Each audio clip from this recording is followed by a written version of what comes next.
Last night on MasterChef Australia, Now's the time to unleash. the Japanese invention test saw Callum serve up the best dish, I'm really happy and looking forward to face off against a celebrity chef. while Fiona, Kate and Carrie served up the three worst. I don't want to be in the bottom three. No one wants to go home. Tonight, those three face off in the pressure test. Don't underestimate how hard this is going to be.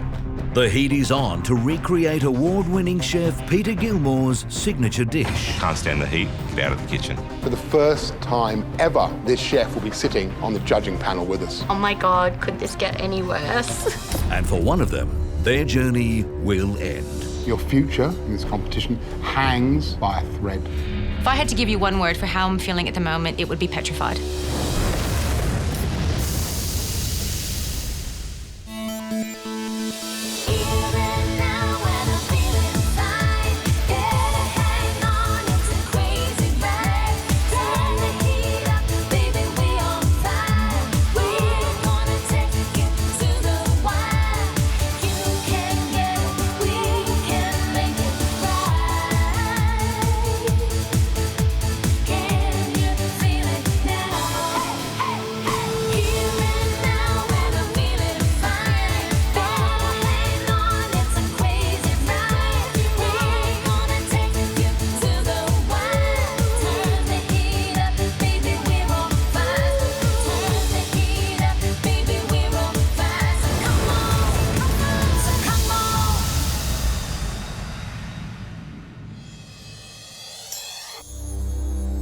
Waking up today, there's Carrie, Fiona and myself, nauseous.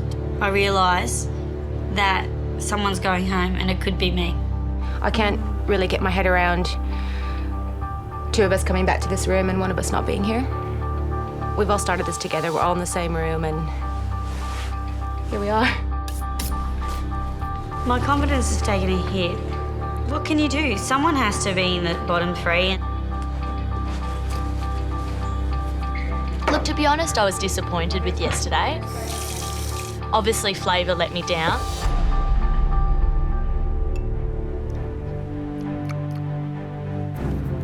Tastes like dishwater, dirty dishwater. Oh, you've picked the wrong bit of tuna for such a simple dish.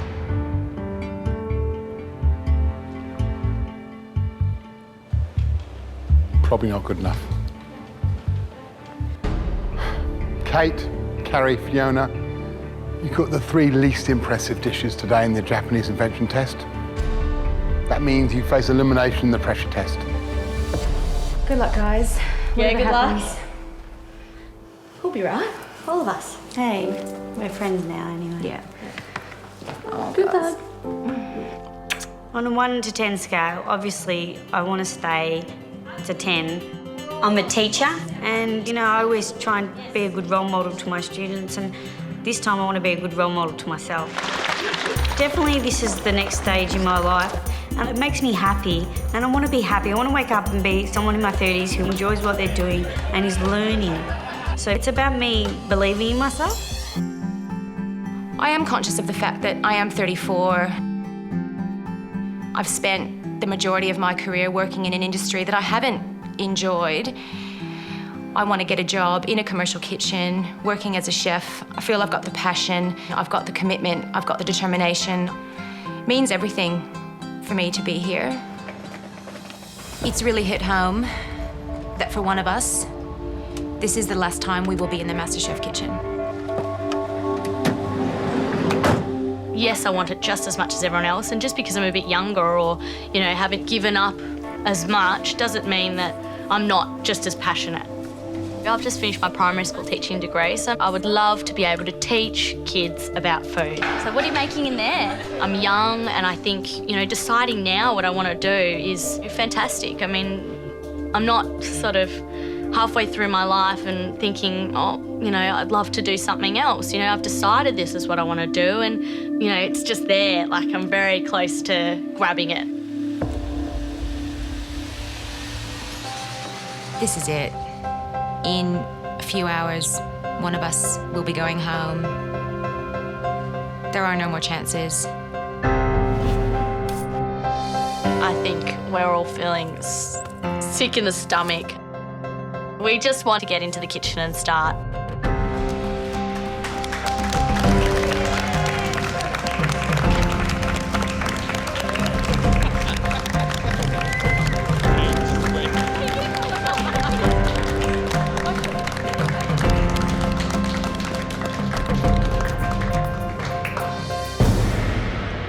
Welcome to the MasterChef kitchen.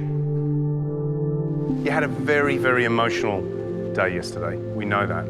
We hope you've had a good night's sleep. Don't underestimate how hard this is going to be. This test is going to sort out those who can handle the pressure and those that can't. And you have to show the skills that earn your place, that earn the right for you to continue on in this competition. The bottom line is, somebody's going home.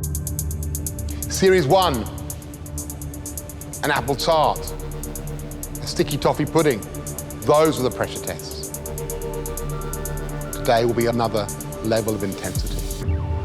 Because the recipe you'll be cooking has been created by one of Australia's best chefs. And this isn't just any one-hat or two-hat chef we're bringing in. It's a chef who's held 3 hats for more years than I can care to remember. His restaurant hasn't won the title of Sydney's Restaurant of the Year once, not even twice, but 3 times. It's also one of only 2 Australian restaurants listed in the world's top 50. To make things even tougher, for the first time ever, this chef will be sitting on the judging panel with us. Please welcome to the MasterChef kitchen, the executive chef of key restaurant in Sydney, Peter Gilmore.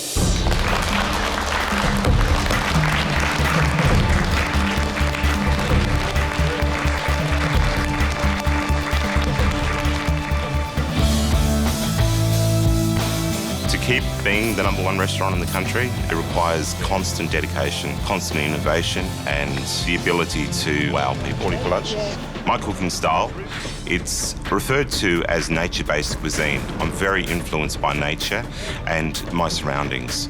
I cook from the heart and I cook the way I like to eat. The best advice I can give a young chef is to be passionate. If you don't love it, don't do it. If you can't stand the heat, get out of the kitchen. Peter, how would you describe your food? I mean, obviously it's very technical, it's very hard for an amateur to achieve. I mean, what are the kind of the core principles of how you cook? Well, really it's about sort of working out flavour marriages, and a really big component of great food is the textural component and getting the textures right. Carrie, how do you feel knowing that you're about to recreate a Peter Gilmore dish? Freaking out. I'm excited. I want to be a chef. Got a lot to learn, but I love food and I want to cook, so I want to do you proud. Great. It's good to be passionate, but you need to harness it and focus. Yeah, and I'm going to do that in the challenge. Fiona, you look the most relaxed of all 3 of you. I wouldn't say I'm relaxed, Matt. I'm not relaxed. I'm just, it's been very emotional the last few days and just trying to keep a clear head. Kate, how you feeling? I'm really like a little bit in awe. Like, you look like a really nice person, and Oh dear. but I'm really excited. But I'm absolutely petrified. Like, I'm Kate from Keilor. I'm standing in front of you, and I'm going to try and make that whatever's under there. Peter? Our 3 contestants are about to cook one of your dishes, a massive pressure test. Any advice for them? Read the recipe really well before you start. I think that's the most important thing. And be confident. Just be confident. A Peter Gilmore dish to cook. Peter Gilmore on the judging panel with us. Good luck.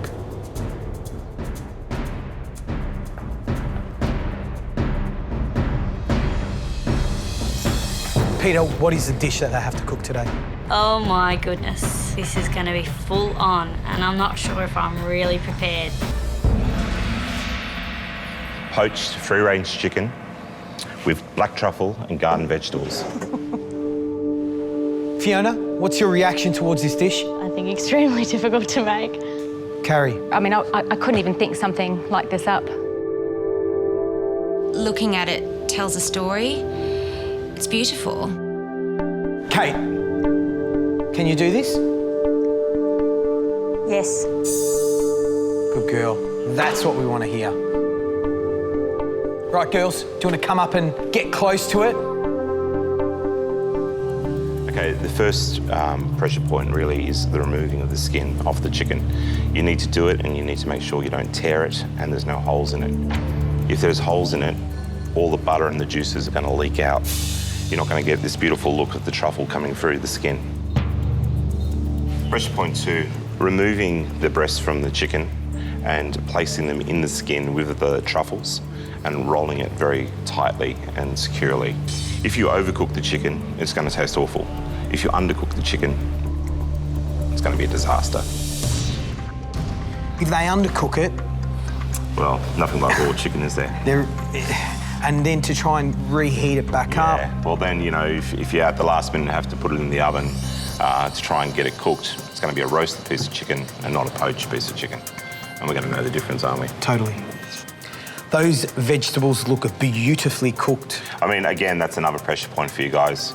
You're going to have to cook the vegetables and you're going to have to use your own intuition. Right, let's taste.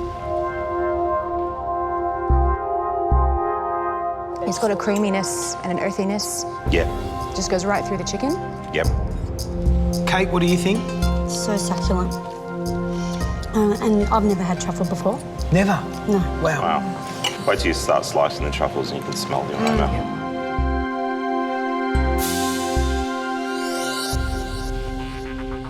Kate, Carrie, Fiona, you'll have 90 minutes to complete the perfect replication of Peter's poached, free-range chicken with truffle and summer vegetables. Fail to get that skin off the chicken perfectly, and you will go home. Fail to wrap the chicken perfectly, tightly in that cling film, and you will go home. Don't be fooled by this dish. Poached chicken, spring vegetables. It sounds so simple. Please go to your benches. If I had to give you one word for how I'm feeling at the moment, it would be petrified. Shake out those last bit of nerves. It's time to impress us. And that time starts now. The first thing that I do when the time starts is to quickly turn on the water bath, 68 degrees Celsius. I've never used a water bath before in my life.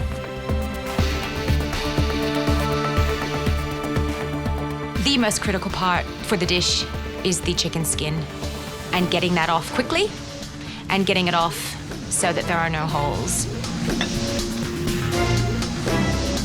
I know that I have to make an incision with my knife. I'm shaking like a leaf and I'm very reluctant to make this incision on this beautiful looking chicken, but I know I have to do it.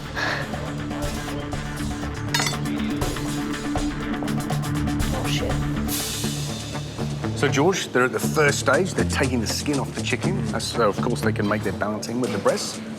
Look, Fiona's really nervous, and I think she's being too delicate. She's worried about tearing the skin. And you need to, of course, preserve that whole so it keeps the chicken moist and also in its shape. I think Kate's doing really well. She's ahead? She's ahead. She's got her hands under the skin. Yep. And she's not actually, you know, there's a point of being too delicate and a point of being too rough. I think it needs that balance of getting your hand under and just, you know, pulling it off with some confidence. Kate's the first to get her skin off her chicken, and it looks perfect. I look over at Carrie's, totally different story. Peter said no holes, and in the middle of her skin, there's a 2-centimeter gash. Ah, shit. There is a hole. Chicken might not cook. might fall apart, could leak out, and I'm absolutely gutted. I just don't want this to be over today. Shit. So look, Peter, now I don't know if you noticed, but Carrie in the middle there, there's a big gash. What are the consequences, do you think? Jeez, it'll visually not be so good. Yeah. And the skin plays an important part in keeping the whole thing moist as much as it does keeping it together. It does. It keeps all the juices and the truffle and everything inside. Truffle butter. Exactly. And then, of course, we're looking at Fiona down here. Yeah. She's struggling with that skin, isn't she? Yeah. I suppose we're about to find out whether or not she's got this off in one piece. Yeah, definitely. She's very nervous. Yeah. It is such a crucial step. I saw Fee taking a knife to the skin and I'm just like, oh, come on. Yeah, the heart's in the mouth.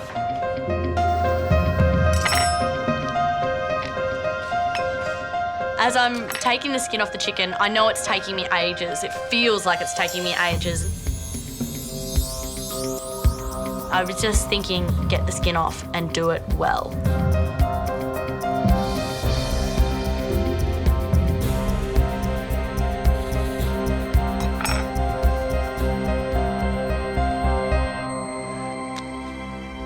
It's a relief to get the skin off with no holes in it. However, I'm just looking around me and I'm falling so far behind everybody else.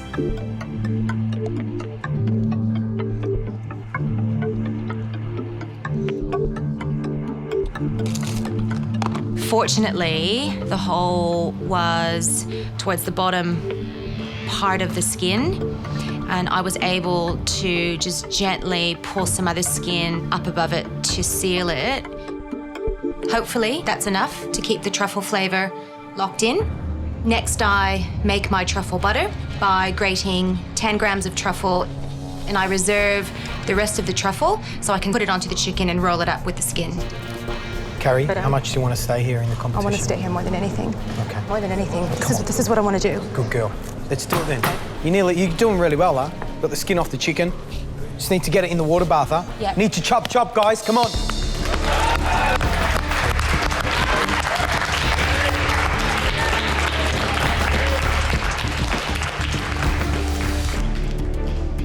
So they're all up to the rolling stage. They've got the chicken breast in the skin and they're just sort of folding over the first fold of the skin. How do you reckon they're going?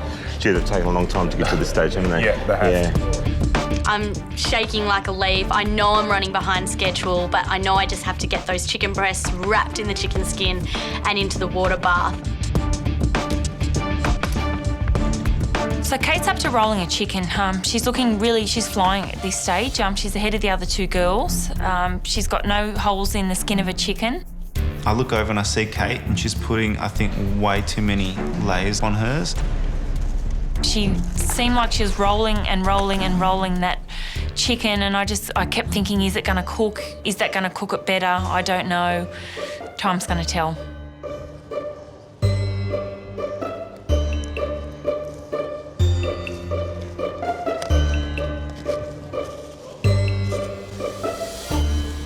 Fiona's just about to put her chicken into the water bath. Yeah. Looks a bit floppy, just a little bit. Wow. You'd be crossing your fingers right now. Fiona was taking the longest, but now she's actually ahead of the game. Yeah. So that's interesting, isn't it?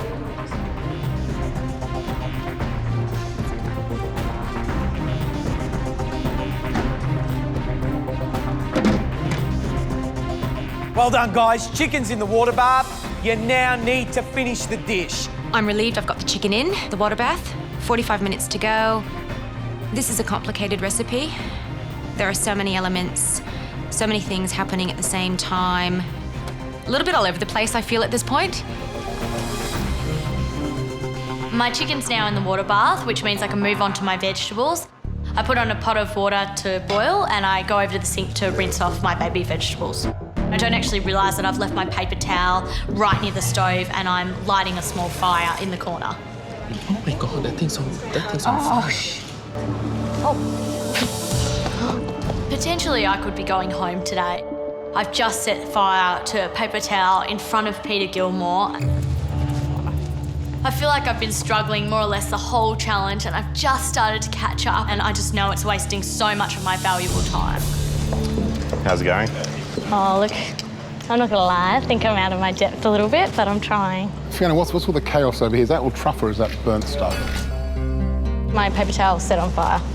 Sweet. Yeah. I saw that. Mm. It's important to work quite cleanly as well. Yes, I So understand that. I would perhaps put that chicken away if I was you. Good luck. My chicken's in. I'm on the way with the vegetables. I've got my plate ready and I'm hoping it's going to come together. Right, Carrie, how you handling it? It's hard. Yeah. Just trying to Keep calm. keep calm. You got the water on for the veg? Putting your veg in yet? No, I haven't put it in yet. I'm just getting it all. You happy with that level of water? I probably need a bit more. Yeah.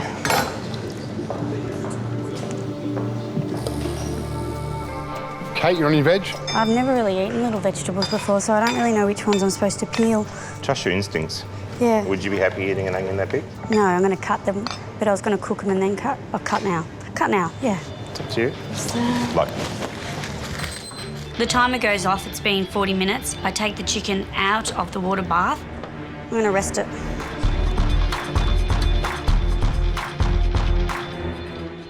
I get the chicken out. I'm just hoping it is cooked through. As I unroll the chicken, I noticed quite a bit of yellow juice, and I think that is the butter that has got caught up in some of the cling wrap.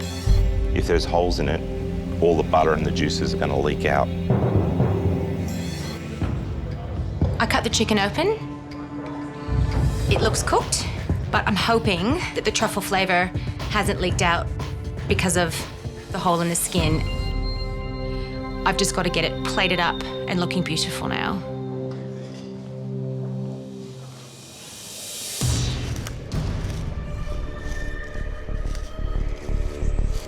I feel like I'm opening a Christmas present.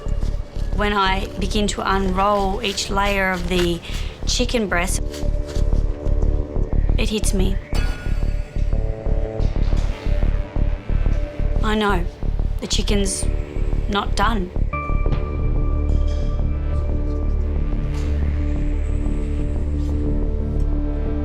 It's not cooked.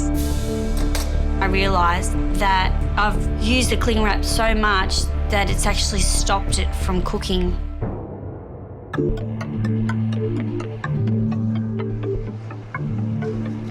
Yes, it's under. Yes, you're going to have to do something drastic to get it cooking.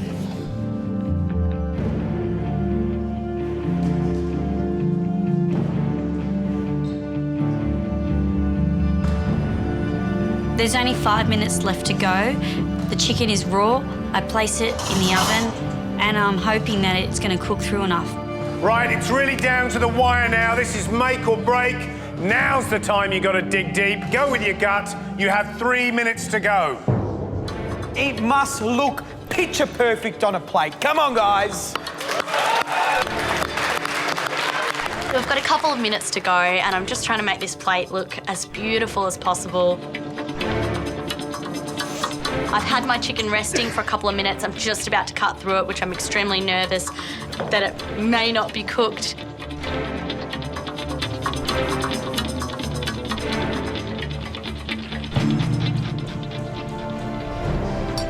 It actually looks all right. Looks all right. I think it looks all right.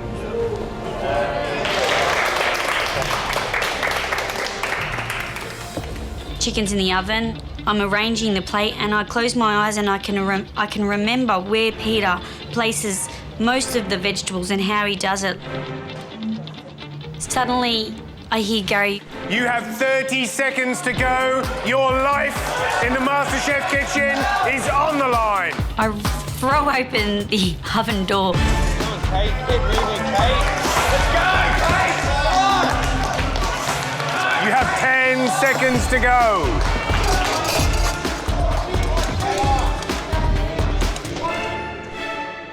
I feel literally sick that I know that I'm going to be serving something that is raw inside. 5, 4, 3, 2, 1. That's it, guys. Time's up. Step away from your benches. Fiona, you're done.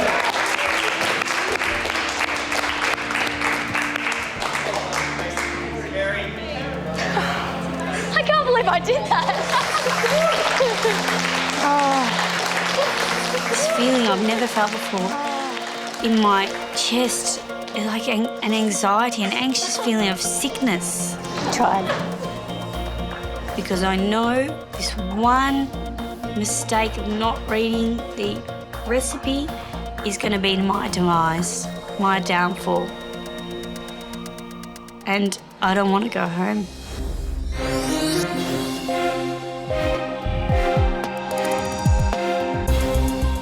The cooking is finally done, and it's now time for the judges to taste. I look at my plate, I'm not entirely happy with the vegetables, and I really hope the chicken still has its truffle flavour. Carrie, you want to become a chef? Very much. I love the adrenaline, love the pressure, and it's just reinforced for me how much I want to be in a commercial kitchen. You've got to steady your nerves and, like I said before, turn your passion into something that works for you and not against you. Yeah. Don't get too emotional. All right, Carrie, we're going to taste your dish now, if you could leave, please. All right, thank you. Thank you.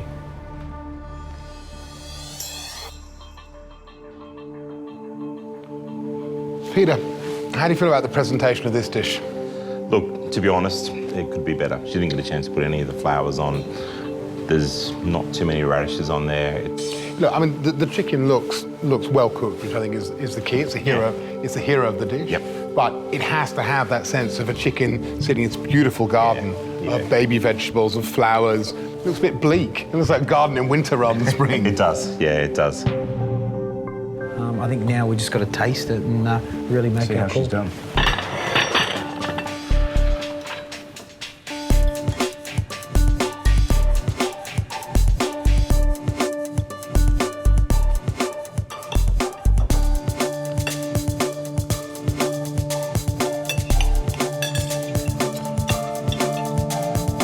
I think I'm going to have to throw in a few more negatives to start. There are some positives, but let's kick off. You can't taste any of that truffle butter. The truffle butter's gone, hasn't it? It's gone. It's leached out of the skin. It's ended up in the cling film on the outside of the chicken. So when I get it, I just get a clean poached chicken. I think our pieces both have this little flappy lip here, which just looks unattractive. And, you know, little blood spots like that, just for me. The vegetables, there's no baby turnips, which, you know, we had there in the mise en place. And let's be honest, they're not cooked. The onion here is a raw onion. Look, I totally agree. I mean, the seasoning, it's not there. You know, Majorly salt. Yeah. Salt. Yeah.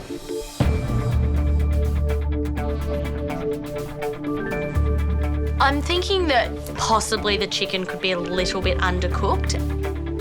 It looks pretty good. I should just have a little bit more faith in myself, I think. But aside from that, I was relatively happy with what I'd put up. So, Fiona, you still smiling? Yes. How did you go? Look, I'm not going to lie, I struggled a little bit, a lot even. What was the hardest part of the dish? Look, I think the hardest part for me was definitely getting the skin off the chicken. Yeah, she's struggling with that skin, isn't she? Yep.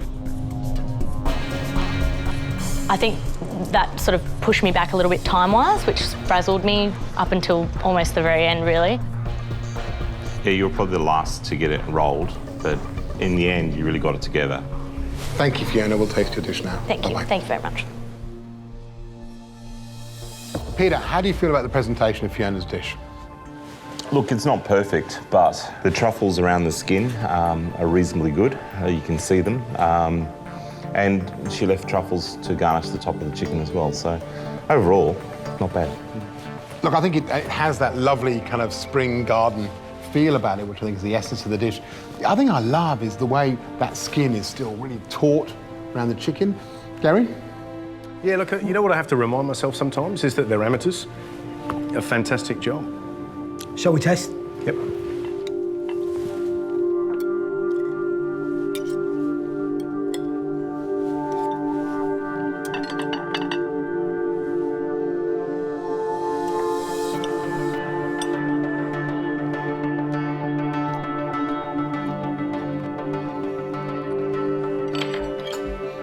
You know, I think Fiona was really worried that the chicken would be undercooked, but that is absolutely Bang on. Bang on. Yeah. Yep. And for me, those vegetables are pretty good. You know, if you went to a restaurant and you had chicken like that, you'd be pretty damn pleased. She's paid, I think, respect to your recipe, Peter. I think she's tried her darndest to do it. Yeah, look, I'm really impressed that she got the chicken right. Just needed to be seasoned properly, I think. But she was the one I was most worried about. Yeah, she came good. She came through.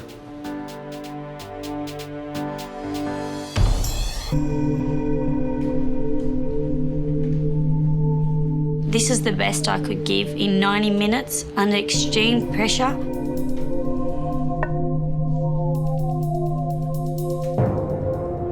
I've tried to recreate a Peter Gilmore plate. And it's not the same, but it's all I could do. What's going through your mind at the moment? I actually had a really good feeling, and then when I unrolled the chicken, it's just playing on my mind completely, because I think if I had the chicken standing up and it was cooked, I think it would have placed me in a better position.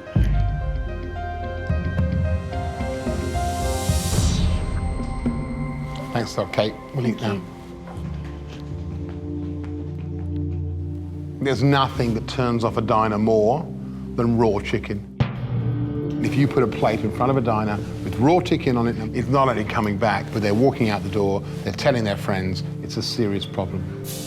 Look, I'll be honest with you. I think Kate is really surprised that that chicken wasn't cooked. It's not cooked. And I reckon she was pretty much under control. She spent a lot of time working with those vegetables and making sure they're absolutely spot on. I'm looking at this onion on the side here, and she's cleaned up the little root on the end there, and she's left a little trail of that stem. They look absolutely gorgeous. There's plenty of them, flowers. I think she's done a fine job. There's a much greater sense of abundance about this dish, which I think is the essence of this dish. Look, I think if she hadn't have had the problem with the chicken, and that obviously really threw her at the end, she would have had a much better result in plating up as well.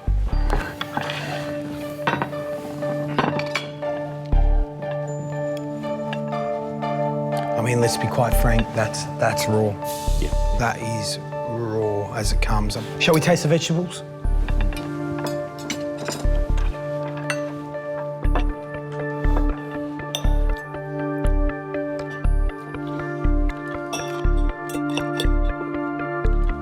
Of all the three dishes, it's probably the only one that's seen a little bit of salt. I had that radish had that nice salty flavour, and there's nothing better than the flavour of butter and radish and a bit of salt. Classic French combination, and that was there on that dish. From a kitchen perspective, and George and I watched her work. Peter, you watched her work. Yep. She was pretty well organised. You know, she kept her composure all the way through it. I think she's right. She really enjoyed the whole process. You know, she was the first one to get her chicken skin off. Yep. And she did that really well. Like, I was surprised. I thought she was the front runner in the beginning. Yeah. So, Peter, how do you think they went overall? Look, Matt, I think they're under a lot of pressure today. There's some good and bad in all their performances. Difficult. Peter, we'll take all your views into account. Thank you so much for it's been a pleasure. Setting the dish, for helping us with the judging process. We'll see you again soon. Okay, excellent, mate. See you. Look, gentlemen, it's a big decision. We're deciding who's going to go home. We have to be absolutely sure that it's the right person who stays and the right person who goes. I think we need to get them back in. We need to have a conversation with them about what their true intentions are. Let's get them back in and have that chat.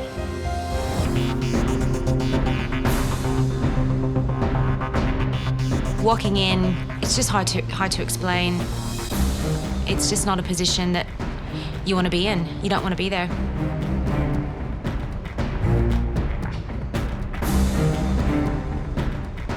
Fiona, Carrie, Kate, your future in this competition hangs by a thread. We need to be sure the right people go forward in this competition. Actually be Australia's MasterChef. Let's look at your dishes. Fiona lacked a little bit of detail. You finished some of the vegetables and also in the seasoning. You need to taste. But that chicken was absolutely perfect. Carrie, you cooked that chicken just right, but it had no flavour. When you tore the skin, you let all that lovely, delicious truffle waste away in the cooking process. And also your vegetables. They were undercooked, poorly seasoned, and they looked a little miserable there on the plate. Kate, you served as raw chicken. This is a serious error in any kitchen, let alone the MasterChef kitchen. It's also a serious health hazard. I mean, let's be quite frank, that's raw. However, today's dish involved a completely new cooking technique. We understand how difficult that was. On the positive, your vegetables were perfectly cooked and well seasoned. Fiona, looking nervous, not surprised. How are you feeling right now? I did struggle a little bit today. I mean, it's called a pressure test for a reason. And that was the most pressure I've ever felt. I just need a bit more faith in myself, I think. A little bit more guts and strength, and I think you get that in challenges like this. I believe I took that away from today. Carrie? To be a chef, really honestly, it comes down to this. We were born to serve. You really want to do the long days. Yeah, I do. You know, the monotonous, unglamorous, you know, dirty fingernails. Today, cooking, I completely imagined I was in a kitchen cooking, well, was cooking for customers, cooking for you guys, and I got so much pleasure out of it, exhilaration, excitement, and for me, that's what I want to do. Kate, what's your food dream? You know, my food dream is to own my own little business, and I'd like to offer several different plates from several different countries that are very popular in Melbourne. I mean, how do you feel cooking today? I thought, if this is going to be my last day, I'm going to make sure that I do my best. And I felt really disappointed when I opened the chicken. If I thought that chicken was cooked inside, to me, I thought my dish would look probably the nicest, because for me, I felt like I recreated the actual landscape, you could say. You're sitting next to two people you share a room with? Yes. Who should go home today? It's a really hard question. You never want to answer yourself, do you? Was my chicken too many points down because it was bad? If that's the case, then yes, it should be me.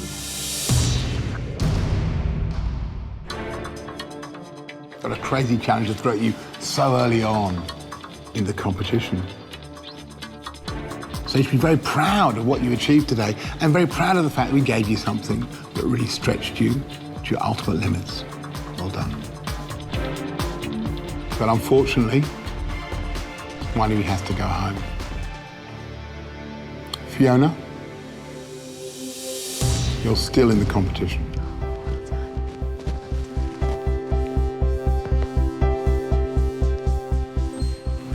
I honestly thought you weren't going to be able to do it, but you did it. You've done it. You did a really tremendous job.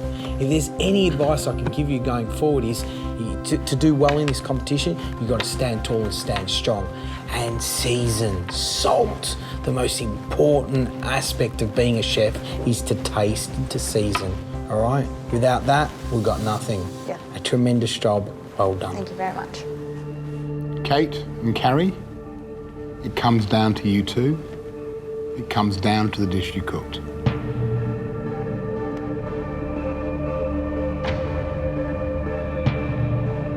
Carrie, you're safe. You're still in the competition. Kate, you're out.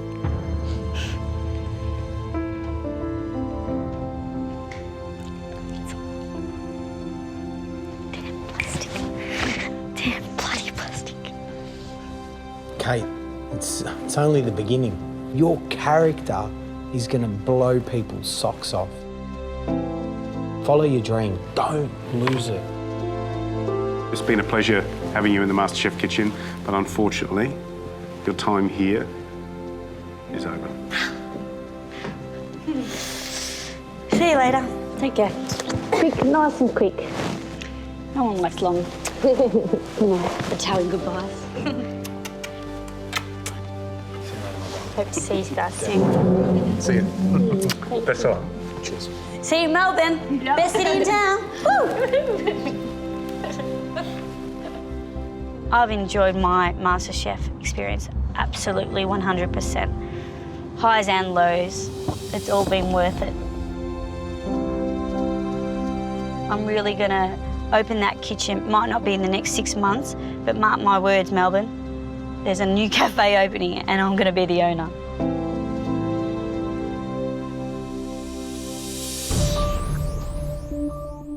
Everyone's really, really interested to see who's been eliminated. I mean, you can't tell what happens in this kitchen. You can't tell what the judges are going to do.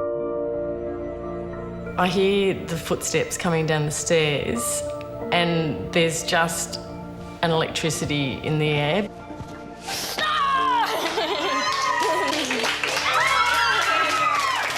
I'm simultaneously feeling really excited for the girls because they've done a brilliant job and they've made it through, and also, obviously, I'm feeling for Kate. We've all come to terms with the fact now that this will happen every week, and you just need to, you need to toast them and know that, they're great people and that they came so far anyway. I'm feeling a little bit of disappointment, but where one door closes, another one opens. Coming home and seeing my friends and my family made me feel really special. We love you a lot, and we're happy to have you home with us again. You have not seen the last of Kate Nagara. One day you will taste my food.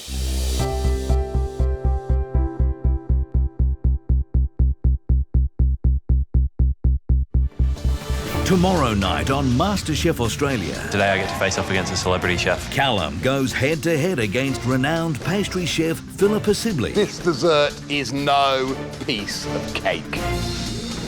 Does the amateur have the skills to beat the professional at her own signature dish? With desserts, if you stuff something up, you have to start again. And with immunity up for grabs, the stakes are high. If I could win that immunity, that would be a massive advantage. Does Callum have what it takes to gain the advantage and become Australia's next MasterChef? I feel slightly embarrassed about revealing the score. Oh.